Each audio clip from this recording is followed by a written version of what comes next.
Maka tuh gak usah heran, ada yang bilang 212 nggak pengaruh, 212 nggak. Tapi perbuatannya itu loh, mereka khawatir betul, teman-teman sekalian.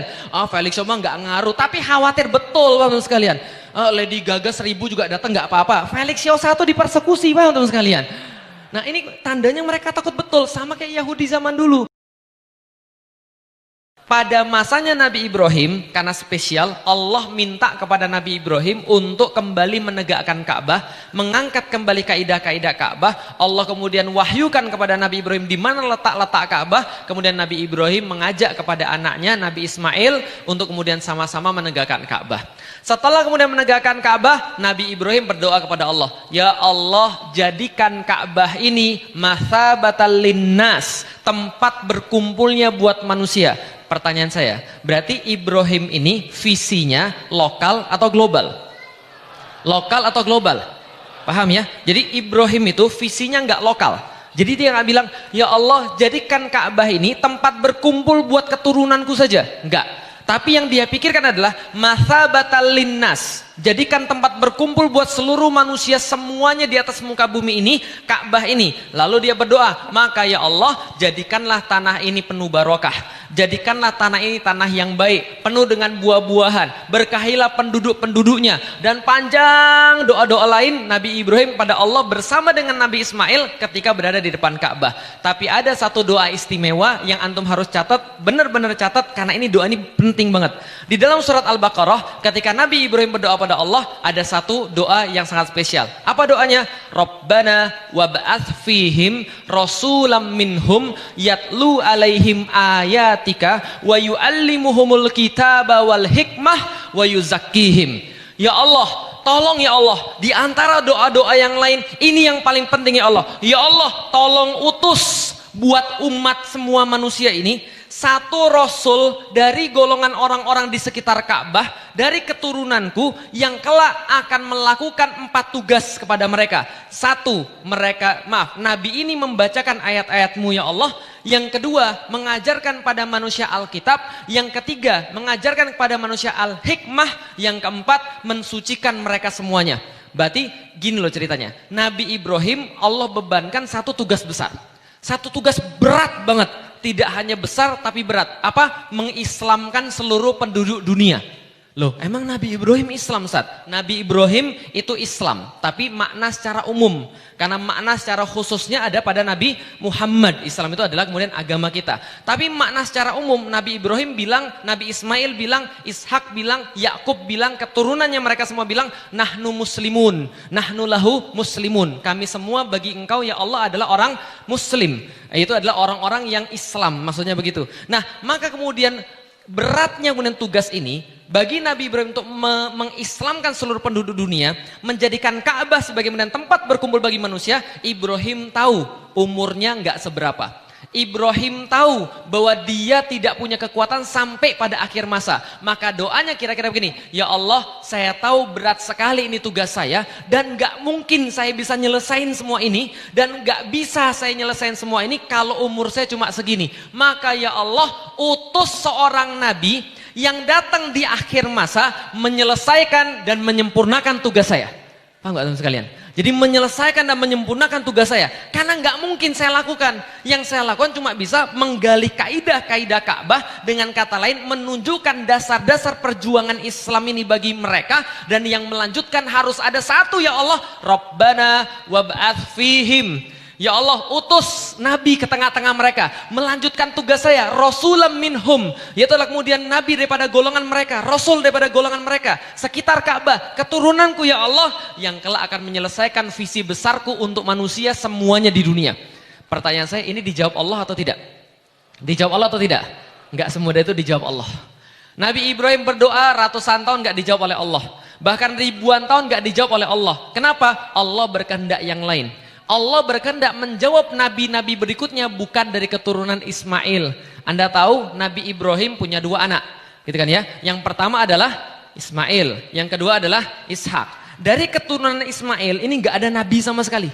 Tapi dari keturunan Ishak itu semuanya nabi. Siapa saja? Ishak punya anak namanya Yakub. Yakub bergelar Israel, artinya adalah kekasihnya Allah. Israel punya anak 12. Yang paling ganteng siapa? Yusuf paling ganteng, itu juga nabi. Lalu kemudian keturunannya itu Bani Israel, semuanya nabi semua. Kata Rasul, kanat banu Israila tasusuhumul anbiya, kullama halaka nabiyun khalafahun nabi. Setiap Bani Israel itu ada nabinya. Jadi ketika satu nabi wafat, Allah langsung ganti dengan nabi yang lain. Artinya nabinya sangat banyak sekali. Ada Musa, ada Zakaria, ada Isa, segala macam nabinya dari sini semua. Tapi yang dari sini kosong, teman-teman sekalian. Saking banyaknya yang kosong, ratusan tahun mereka kosong, bahkan mereka nggak ingat sama sekali untuk apa Ka'bah itu didirikan. Mereka nggak tahu sama sekali kenapa Ka'bah itu diangkat oleh Nabi Ibrahim dan Nabi Ismail. Mereka lupa tentang visi besar dunia. Mereka lupa tentang membuat orang semuanya muslim. Bahkan Ka'bah itu jadi tempat berhala nomor 1 di dunia. Paham teman sekalian? Kebayang nggak Masjid Agung Asy-Syarif Al-Azhar kira-kira nanti jadi diskotik? Kebayang nggak? Nggak kebayang kan ya? Karena antum masih sholat. Karena antum masih ada di sini. Setiap kajian antum masih mau datang. Tapi coba kalau seandainya antum nggak mau datang lagi ke masjid, antum nggak sholat lagi di sini, ratusan tahun ini jadi diskotik, mungkin banget. Lah kenapa? Jangankan Asy-Syarif Al-Azhar, itu Ka'bah aja bisa jadi tempat penyembahan berhala. 300 berhala kemudian diregister di situ, orang kemudian tiap tahun kemudian tawaf di situ sampai telanjang. Paham teman-teman sekalian? Ini kemudian Ka'bah, kondisinya jauh lebih parah. Dan saking parah kondisinya itu, maka Allah ngetes. Jadi Allah ngetes nabi yang kemudian paling hebat itu diutus di sana. Untuk apa? Kalau andaikan sama yang paling bejat aja sudah bisa diajarin, apalagi yang lain. Paham teman-teman sekalian? Maka kemudian Allah ngetes di situ. Bagaimana kemudian yang diturunkan bukan sembarangan. Rasulullah Shallallahu Alaihi Wasallam mendakwai penduduk Makkah. Dia bawa kurikulum terbaik. Anu coba bayangkan, yang ngajar guru yang terbaik, yang diajarin kurikulum yang terbaik. Antum kalau misalnya diajarin guru terbaik, antum pasti paham lebih daripada diajarin guru biasa-biasa aja kan gitu. Nah ini sudah guru yang terbaik, kurikulum yang terbaik. Kira-kira berhasil atau tidak? Gak berhasil. Lah kenapa? Karena orangnya sangat keras kepala. Bahasa Arabnya jahil. Tahu jahil teman sekalian? Jahil itu apa artinya? Bodoh. Enggak hanya bodoh. Bodoh itu masih mending. Jahil itu bodoh kawin sama keras kepala. Paham teman sekalian? Kalau cuma bodoh doang wajar, saya bodoh, maka saya mau belajar. Teman-teman merasa bodoh, maka mau belajar. Bodoh itu nggak ada masalah, tidak ada yang salah pada orang-orang yang bodoh. Yang salah itu bodoh kalau kawin sama keras kepala, maka jadilah jahil, paham teman sekalian? Ya kayak abu-abu di TV, paham teman sekalian? Nah itu jahil, itu diingetin malah ngamuk, paham teman sekalian? Nah jahil ini susah. Lah kenapa? Karena jahil ini diomongin gak bisa, paham teman sekalian? Makanya Allah kemudian mengutus Rasulullah 12 tahun dakwah di Madinah, 13 tahun dakwah di Madinah, gak berhasil-berhasil. Kenapa? Yang ikut cuma berapa puluh orang. Lah karena keras kepala banget. Bahkan menjelang akhir-akhir daripada Rasul di Mekah sebelum hijrah ke Madinah, mereka bertambah keras kepala. Dan keras kepalanya gak tanggung-tanggung. Makanya para sejarah mengatakan mereka naik level dari jahil menjadi jahil murakkab. Paham teman sekalian? Jahil murakkab. Artinya murakkab itu apa? Jahil yang ditunggangi. Paham teman sekalian? Ditunggangi siapa? HTI. Enggak ada HTI zaman itu kan ya. Jahil murakkab artinya jahil kuadrat. Paham teman sekalian? Maksudnya jahil kuadrat itu kayak apa? Mereka mulai mengolok Rasulullah, mereka mulai mengolok Allah, mereka mulai mengolok agama Allah. Apa yang mereka katakan? Mereka sudah mulai mengolok dengan cara parah. Muhammad, udah berhenti aja ngomong. Ngapain ngomong Al-Quran terus? Bosan tahu nggak? 13 tahun lu ngomong kayak begitu, bosan banget kami. Ada yang lain nggak? Coba tunjukin yang lain. Padahal satu ayat Al-Quran saja, mereka nggak bisa mendatangkan yang semacamnya. Bahkan satu surat Al-Quran saja, tiap kali turun mereka bilang apa? Inna hadza la syai'un ujab.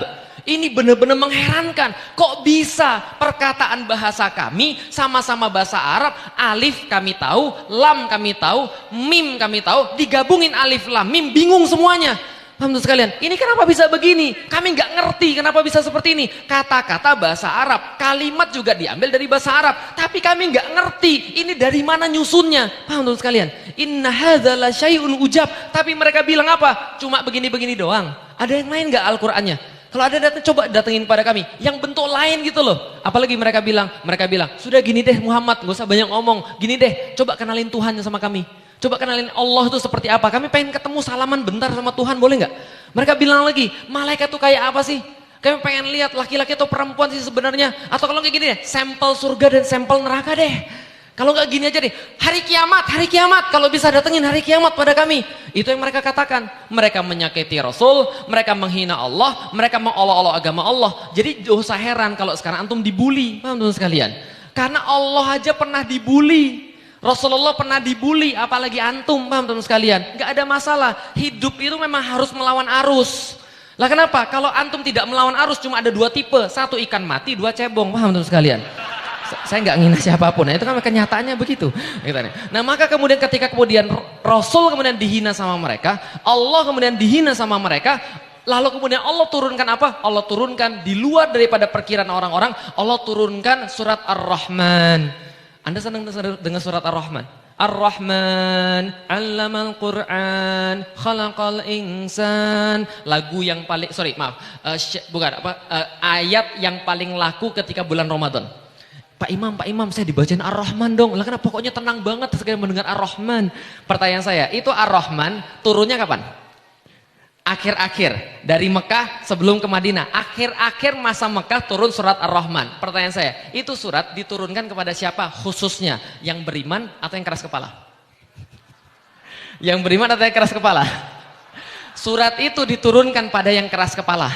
Yang dari tadi mengolok-olok Allah, yang dari tadi menyakiti Rasulullah Sallallahu Alaihi Wasallam, mereka mengolok-olok agama Allah juga. Tapi Allah turunkan apa? Ar-Rahman. Allah masih sayang sama kalian. Kalian mau nggak balikan sama Allah? Allah masih sayang sama kalian. Kalian mau nggak dengerin kata-kata Allah? Maka di dalam surat Ar-Rahman itu, setelah Allah menunjukkan segala macam kekuasaannya, setelah Allah menggambarkan ada pohon, Allah yang ciptakan, ada kurma, mayang-mayangnya, selaputnya, semua yang membuat manusia merasa ujab itu, merasa sangat ajaib itu, lantas kemudian Allah berkali-kali bertanya kepada mereka, Fabi ayyi alai rabbikuma tukadziban. 31 kali Allah ulangi di dalam surat Ar-Rahman yang sangat kita hafal. Kenapa? Allah sedang berbicara sama orang keras kepala. Paham nggak? Karena orang keras kepala itu nggak bisa diomongin sekali. Nggak percaya? Coba Anda bilang sama anak-anak Anda yang lain Mobile Legend. Paham teman sekalian? Itu sekali diomongin nggak bisa itu. Nak makan, nggak makan dia. Sebentar mah, nak makan, masih dia main. Nah kenapa orang keras kepala tuh nggak bisa sekali dua kali? Allah panggil 31 kali di dalam Al-Quran. Fabi ayyi alai rabbikuma tukadziban. Wahai manusia, yang mana yang Anda bilang Allah tuh zolim pada Anda? Allah sudah begini, Allah sudah begini. Kayak yang mana Allah bilang zolim? Setiap sebelum dan sesudah Fabi ayyi itu Allah selipkan kemudian cerita-cerita. Bagaimana kemudian yang mana yang kalian dustakan daripada Allah? Kalian nggak mikir begini-begini. Yang mana yang kalian dustakan daripada Allah? 31 kali Allah tanya, tapi mereka nggak peduli. Mereka malah makin keras kepala. Dari situlah kemudian mereka bilang, Muhammad ini ngomong terus, kita bunuh aja. Kita bunuh aja nih. Kenapa? Bahaya ini. Kalau Al-Quran semakin didendangkan, menurut mereka, Al-Quran semakin kemudian disampaikan pada orang, maka ini kemudian semakin bahaya. Kenapa? Kita semakin kehilangan kekuasaan kafir Quraisy. Makanya harus dihentikan. Gimana caranya? Bunuh Muhammad. Jangan dibunuh. Kenapa? Nanti bahaya, nanti menimbulkan gerakan sosial dan seterusnya. Ya sudah, ada satu negosiator bilang, gini aja, saya temuin Muhammad, saya punya satu ide pada dia, dan kalau kita tidak berhasil dengan ide ini, baru kita bunuh dia. Apa idenya? Datanglah kemudian negosiator pada Nabi Muhammad, kemudian dia berkata, gini Nabi Muhammad, gini aja, saya punya satu proposal. Saya tahu agama kita beda. Saya tahu keyakinan kita beda. Saya tahu bahwa Tuhan kita juga beda. Semua beda, saya tahu. Tapi mbok ya kita saling menghormati. Mbok ya kita toleransi. Mbok ya kita jangan begini terus. Kita harus menemukan satu solusi win-win solution gitu loh. Lah terus gimana caranya? Gini aja Muhammad. Gimana kalau setahun kamu nyembah Tuhan saya, setahun saya nyembah Tuhan kamu. Nah, teman sekalian, setahun kamu nyembah Tuhan saya, setahun saya nyembah Tuhan kamu. Kayaknya menarik ya. Kayaknya menarik ini. Lah kenapa? Kan bagus. Ini kan jadi kayak kemudian tuker-tukeran budaya gitu kan ya. Jadi siapa tahu mereka tahu tentang Islam dan mereka mau masuk Islam. Andai Rasul kemudian memberikan satu celah di situ habis. Tapi yang jawab langsung bukan Rasul, yang jawab langsung adalah Allah Subhanahu wa taala. Dulu pas saya belajar surat Qul ya ayyuhal kafirun, saya bingung. Kenapa Qul ya ayyuhal kafirun? Itu diputar-putar terus. Qul ya ayyuhal kafirun la a'budu ma ta'budun wala antum abiduna ma a'bud wala